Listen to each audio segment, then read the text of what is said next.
What's up, everybody? It's Pikel with League of Items. I won $10,000 over the weekend and qualified for the Dog Bowl Finals in Kansas City for a chance to win 200 grand. I was on a business trip. You can see my luggage over there. Just unpacked it today. I'm a little sick, which is all right. But before we break down the roster and talk about the near miss that I had in week one, I think you know what we need to do.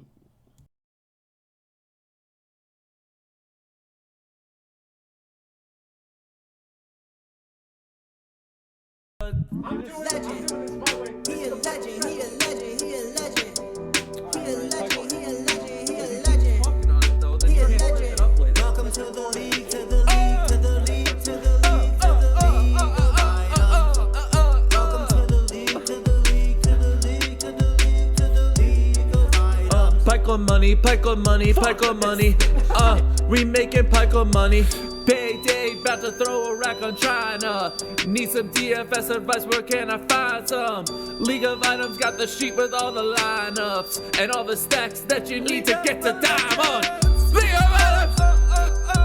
Getting gold, that's the goal. Keep on winning on a roll. Kill 4 dragons, got soul. Now you got nowhere to go. Teleporting top to bot. Dive your carry on the spot. That's an ace. Wreck your base. Wear my crown. We on top. It's the league, it's the league, it's the league, it's the league, it's the league of items. League of Items! Welcome to the league, to the league, to the league, to the league, to the league of items. Legend, he a legend, he a legend. Legend, He a legend, legend, he a legend, legend, he a legend, legend. legend, He a legend. legend. There we go. We're back with another 5-figure win. So people who have, followed me for a couple of years, or I guess it's been like some people have probably been, subscribed to the channel for about 5 years.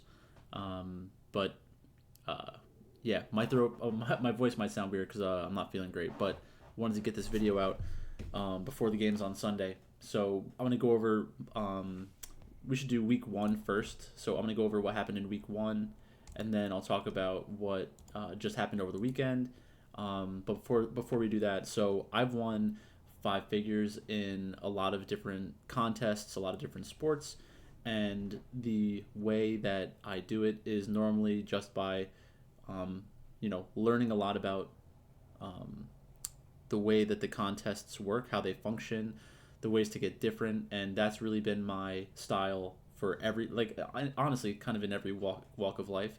I just try to be different, not for the sake of being different, but realizing that if everybody's doing something, then it's going to be more difficult to separate yourself from the pack.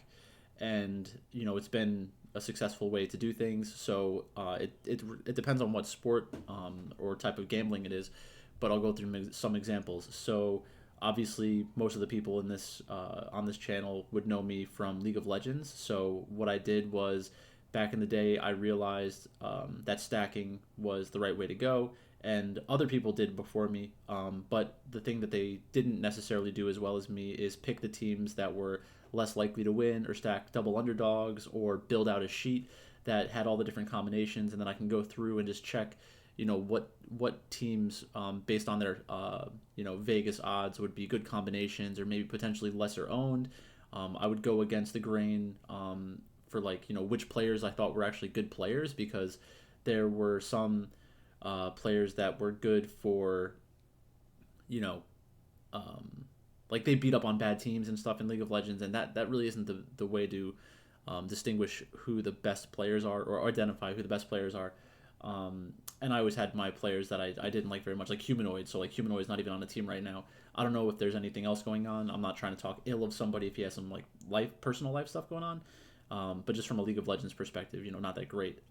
And I will actually do a quick League of Legends thing, just in case anybody wanted to see that. So stick around if you want to see that too. In golf, I won 10 grand during COVID. In one of the major championships, and I've been an okay PGA DFS player for a couple of years. I don't grind it hard, but I'll throw in a lineup every once in a while. And when I do throw in lineups, I give myself chances to win first place. So when I won back in the day, I had a lot of young players who I thought would be, thought of as very strong players later on. I think I had Cam Champ, Tony Finau, Colin Morikawa, Scotty Scheffler. Like, it was just a sick team if you look at it, from today's perspective. So by projecting out into the future and thinking who are going to be the best players, consistently the best players a couple of years from now, try to get a bunch of them on the same team, then you give yourself this really high theoretical upside instead of taking shots at like some of the the less talented players who have just been around in more of a known name. So yeah, esports. I won 20 grand. I won 20 grand during Worlds in I think 2021. And that year was pretty sick. I think I won over like 35 grand that year between different tournaments and a lot of like 4-figure wins. I had some big losses as well in swings. Like I was up like 17 grand at one point, and I think I gave back like 7 of it. But then I had that 20K win, so it was a really good year. I think I've won a couple grand in a couple other sports as well. Oh, basketball. Honestly, about 10 years ago, I won 10 grand. So DraftKings like sent me they sent me like it was like a special contest for people within a certain tier of like betting or like how much money you spend on the site, and it was the Knicks against the Nuggets before Jokic was Jokic, and I had like I think it was Carmelo and Jokic, and I had a couple of players on the Kings and the Atlanta Hawks, and I woke up at like 11 o'clock at night and saw that I was in first place or like close to first place, and I ended up buying NBA League Pass and sweating out the game, and I ended up winning 10 grand, which is pretty sick. So I'm not saying that I'm the best at all these different sports, but I give myself chances to win in all these different environments because of how I know enough about each sport, and I know enough about the gambling side of things to combine those and get some wins. So let's talk about NFL now. So NFL historically, I haven't had as much success in like DFS, but Underdog is a lot more. I think it's a younger game, the draft style games that they have, and it's easier to differentiate yourself from other people, and you don't even really have to be that intentional about it to do it. Because the contest sizes are so much smaller, but the Dog Bowl qualifier is such a sick contest. I really wanted to try and compete hard for this year, so I've been putting in a couple of lineups every week. I think in week 3 I put in like 10 lineups, and I think I bricked it. But week 1, so let's just go into this. So in week 1, I liked Atlanta a lot. The way that the draft went, I think I got Bijan first round. Then I probably got James Conner or Debo, and then the goal was to stack. So I didn't really care what the ADP was at this point. I wanted Egbuka for a part of the game stack. I wanted Kyle Pitts because I think that Kyle Pitts was undervalued coming into the year. And if you pay attention, so for next year, one instructive thing to do would be pay attention to the players that everybody's low on, who you actually kind of believe in, and just play it out in week 1. So it was going to be potentially a high-scoring game. Michael Penix to Bijan Robinson. They had that touchdown right in the beginning of the game, and Bijan is the kind of guy who can break a long touchdown in any game, and he's a good pass catcher, good runner. There's no reason to think that Michael Penix wouldn't give him the ball every once in a while and give him a chance to win, to break a long touchdown. With Kyle Pitts, it was more about a game environment bet, and I thought he'd be a little bit lower owned. Like, he was drafted considerably, obviously 12-person draft, but only 94% rostered. Michael Penix is really the one that was the big differentiator for me. He was only 38% drafted, and this team really came to life at the end of that game. And honestly, if the game went a little bit more in my favor, then I wouldn't have needed to sweat it out, and I would have won easily in week 1. So if you remember at the end of the Atlanta Falcons game, Michael Penix was like at the 5-yard line, and the Falcons were at the 5-yard line, and Michael Penix drops back for a pass. Everything's kind of covered. Kyle Pitts is basically wide open in the middle of the field. He steps up in the pocket, starts to run, and he runs into the end zone instead of flipping it to Kyle Pitts, who is wide open right in front of him. That would have been, an additional, just eyeballing it between like 6 to 10 points, depending on everything else that happened in that game, and the fact that Michael Penix did end up getting the rushing touchdown. But that would have solidified the win for me right there. Egbuka ended up scoring a touchdown late in the game. But then Younghoe Koo could have pushed it into overtime. He's actually from Ridgewood, the town that I live in. So it kind of sucks that he ended up getting let go by the Falcons eventually. I think he's on the Giants now, which is cool. So hopefully he gets back into the NFL. But if he makes that field goal, I have 4 players on my team who would have gotten extra minutes, and Obviously, I'm not guaranteed to get more points in overtime, but if I got an additional 3 points, then again, I would have been clean, and I would have been in a really, really great spot going into the 4 o'clock games. So all of my team was done in the 1 o'clock hour. So I had Debo against the Giants. Debo was another undervalued player going into the year. So that's really how I thought about building out this team. The problem is that I needed to fade George Kittle, JSN, and Puka. So George Kittle goes out with a knee. Puka was like on the sideline in the medical tent, like bleeding from his face. I think like there were 3 or 4 times where he went to the sideline and then ended up coming back into the game, which was insane. If Puka just stayed out of the game, I would have been guaranteed to win basically, because all the teams that were theoretically in range to catch me would have been dead. And then you had JSN. So JSN and Puka both had okay games going into like the fourth quarter, but they both went off in the fourth quarter, and I got caught by all these teams behind me. So JT McKenzie, he had Puka, 18 points. Dan J. Preciado, he actually reached out to me on X to be like, hey, sorry it didn't go your way. And then when I won, he ended up congratulating me, so I appreciate that. Thanks, Dan. He had Justin Fields, Bijan, James Conner, so we had the same 2 players there. We both had Egbuka. George Kittle had 10 points before he even went out. But then Jackson Smith and Jigba, he really wasn't having a great game, but he ended up getting there. And there's decent correlation there between those two. Ingle X. And the other thing, so any team that has Puka in it that got ahead of me, the only reason why that was even possible is because Daria Gumbawale fumbled the ball at the end of that game. So just really tilting. So yeah, we had Puka there. We had Puka. Yeah, so the 3 teams that qualified, or the 3 of the teams that passed me had Puka. Yeah, so that was really tilting. And it sucked because I was in first for a long time. And yeah, it sucked. So what happened this weekend? So basically, again, when I was drafting, I was thinking about what players would give me a good chance to win. And you need 2 things to happen. You need to be in a draft room that allows these players to be rostered on the same team, and you need to be like in the certain part of the first round where you can get this player that's going to go off. So again, I obviously like Bijan, and I don't have the draft board saved. But I think I remember what happened in this, just how the team was built. So I think that I went Bijan in the first round. I think that I went Genti in the second round. And I think that I took Drake London in the third round. Or maybe Ashton Genti and Drake London were flipped. That might have been it. But obviously the goal here is to get Michael Penix on the roster.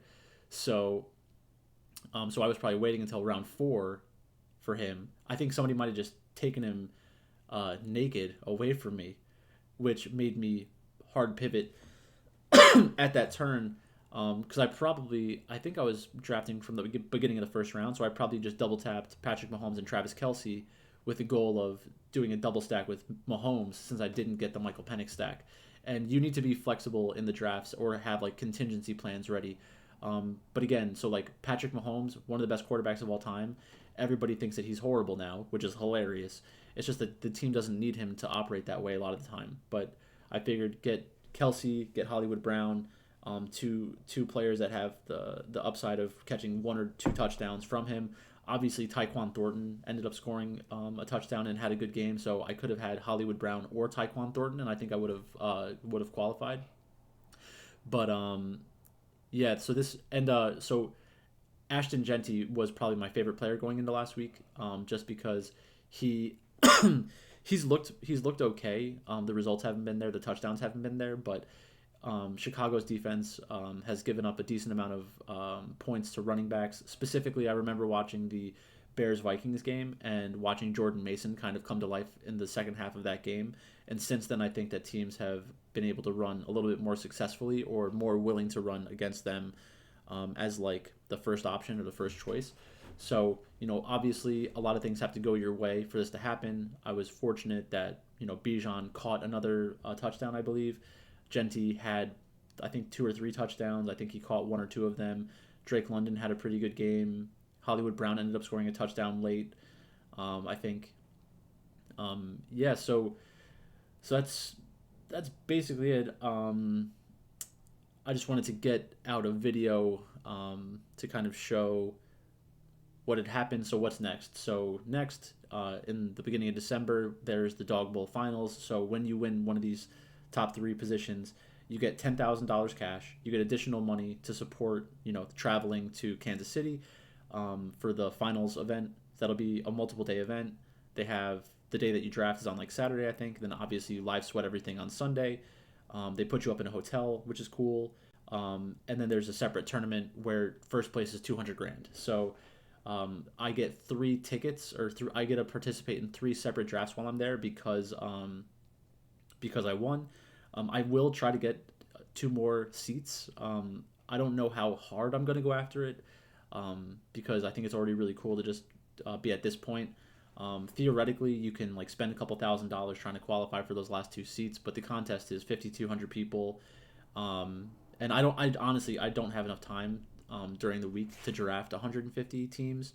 I work full time, which that's not a knock at anybody. It's just maybe they can manage their time better, but getting between 10 to 20 drafts is the maximum I think I'd really want to do. And I do like the 12-person drafts. I do some Battle Royale, but I haven't been as successful in the Battle Royale historically. Last year I had a chance to win it, I think, with a Lamar Jackson team. It was like Lamar and I think it was Lamar, Jamar Chase, T. Higgins, and the team. It was like at the end, they went to overtime and Lamar fumbled the ball.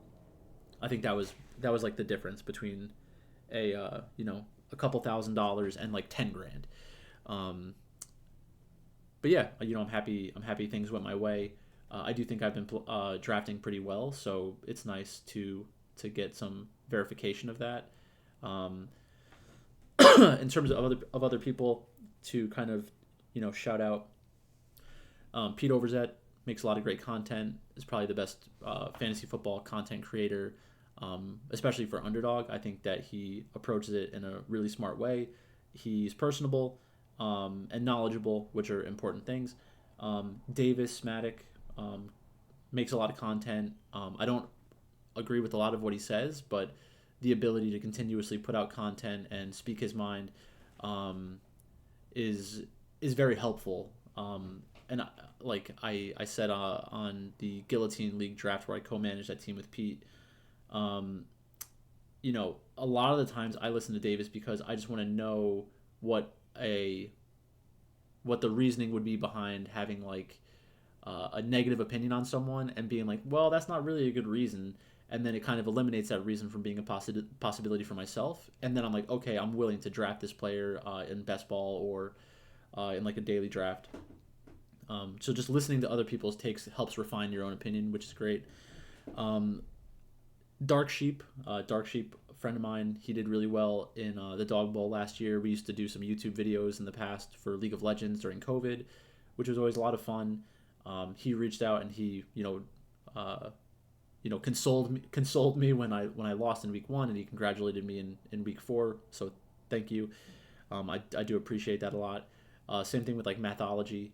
Mathology's been a very interesting, like emerging YouTube personality in the best ball streets. Like he had a lot of great teams last year in like the regular season BBM, and I think he did pretty well in the Dog Bowl. And he has some really good opinions on football and approaches to like how to draft teams. And he had like a really insightful, like maple syrup tree analogy or metaphor that he used on Neil Orfield's channel, which I thought was a really smart way to think about things. So I'm gonna try to get some of those guys onto my channel just to have a conversation, and maybe do like a reverse best ball bash, which Pete Overzet's been doing on his channel, it's actually a really fun concept, where he's kind of just free rolling other people, but they come on and they draft with him and they talk about stuff. So it's a really cool model. I guess that's basically it. For the recap.